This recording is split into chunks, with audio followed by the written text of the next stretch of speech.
just take you through an eval flow for notation. This is the screen you would use to log in, so we'll just start there. And then this is the next page you'd come to where you can get to any existing patients you might have if you have a daily note you want to do that day. For today's purposes, we're going to be doing an eval, so we'll go to new patient. The first thing that you note here is that you're going to need patient consent. So, you can make sure that they're okay being recorded, let them know how the data is going to be used, and also that AI is going to be used.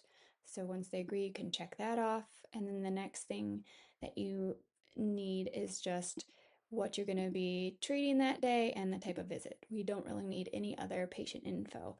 Now, if you want to put that in for your information, when you're storing all of this patient data, that's fine. You can do that, but you don't have to in order to create an eval. So let's go ahead and start a patient.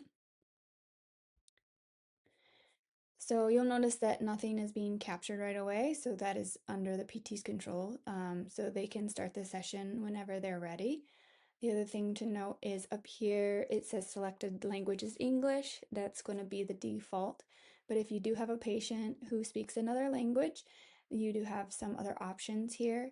And you can click on that and it will capture English as well as that other language, translate the other language, which you'll see come up here in the transcription, and then everything will be written over here in English.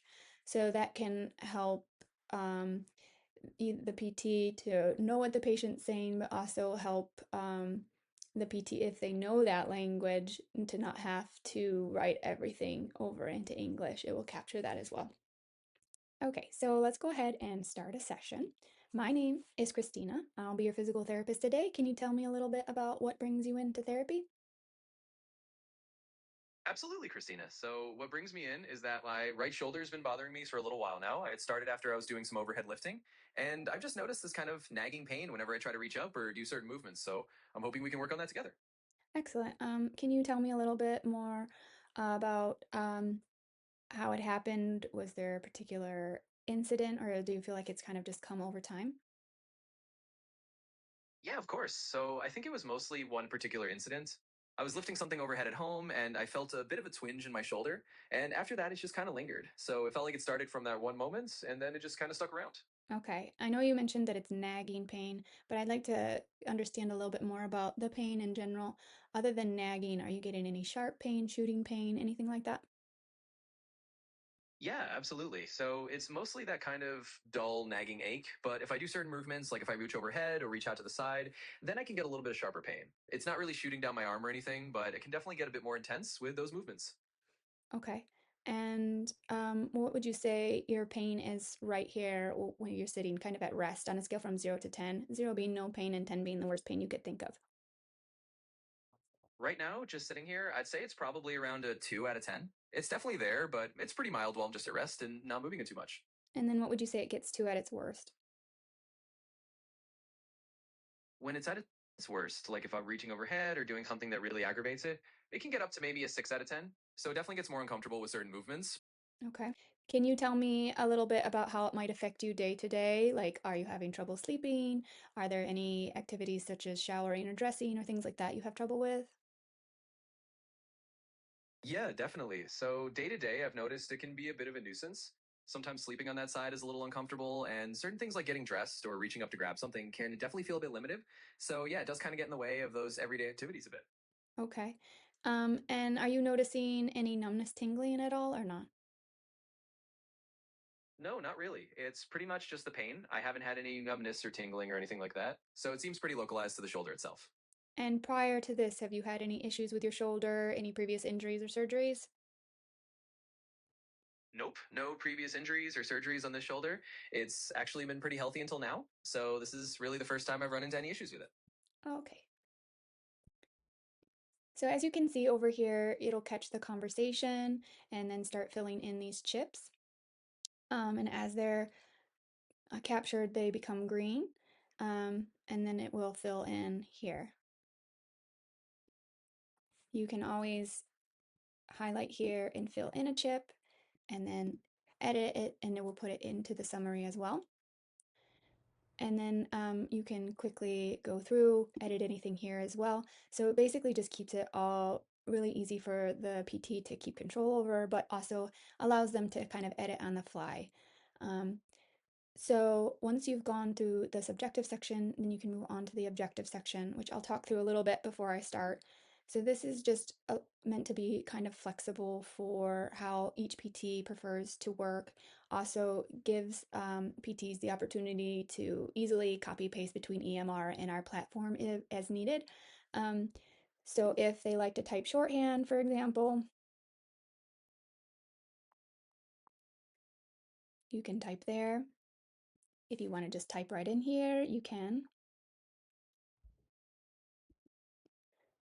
If you want to call out numbers and you're across the room, you can do that like this. Right shoulder abduction 110.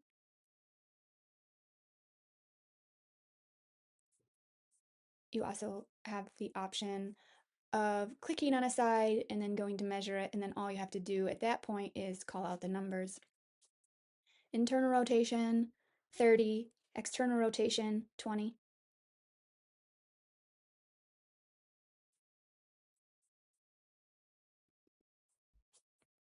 Abduction 180, internal rotation 30, external rotation 60.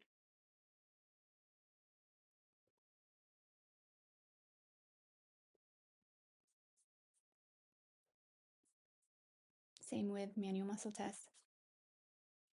Flexion 4 minus, abduction 3 plus, internal rotation 4 plus, external rotation 4 plus.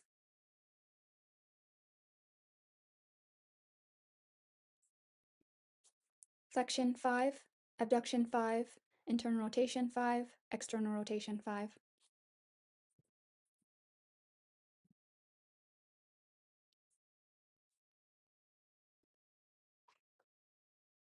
So then you can go to special tests and just quickly type that in as well. You can also go into these and do shorthand.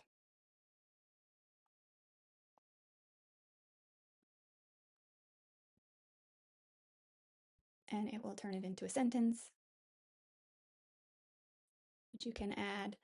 So it just kind of keeps it flexible, like I said, and allows you to easily copy and paste between systems. That is, unless you're using a plugin. So then once you're done with the subjective and objective, we come down here to the assessment, and that you can generate with this. Now it uses both of those sections, and we've trained our AI model to take information from the first two sections to create summaries, pick up codes for ICD-10, CPT codes, suggest goals, suggest home exercise programs as well, based on the information it's capturing. So then you can look through the assessment and see what it has listed. Again, you can make any edits here that you would like. Again, it suggests goals, like I said, and these you can edit as well. And then coming down here, it will suggest ICD-10 codes, but if you would like to change that at all,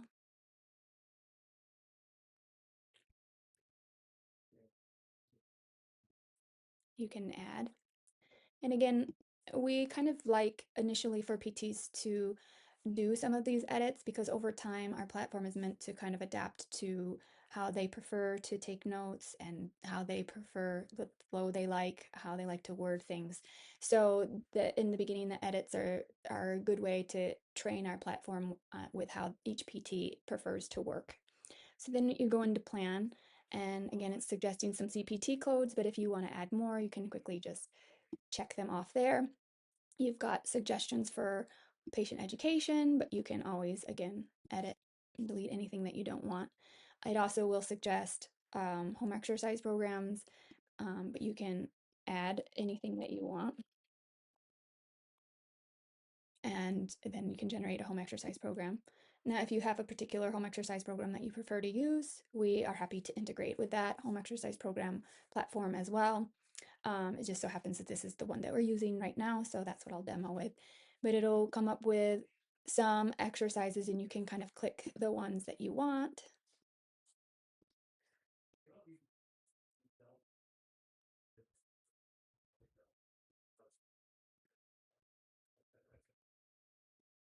And then once you've selected all the ones you want, you can go to print, and it'll create a PDF that you can either send off to your patient, print off.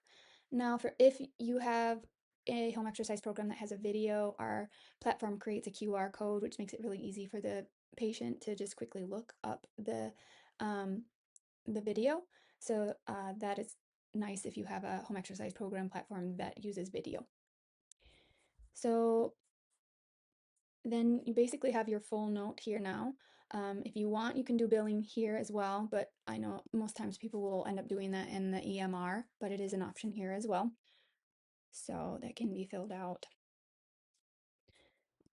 And then once you're done, you can go to an exam, and you have the ability to look over each section quickly again and make any changes you want here before you're done. And then when you're done, you can go to sign and submit, and your note is all done.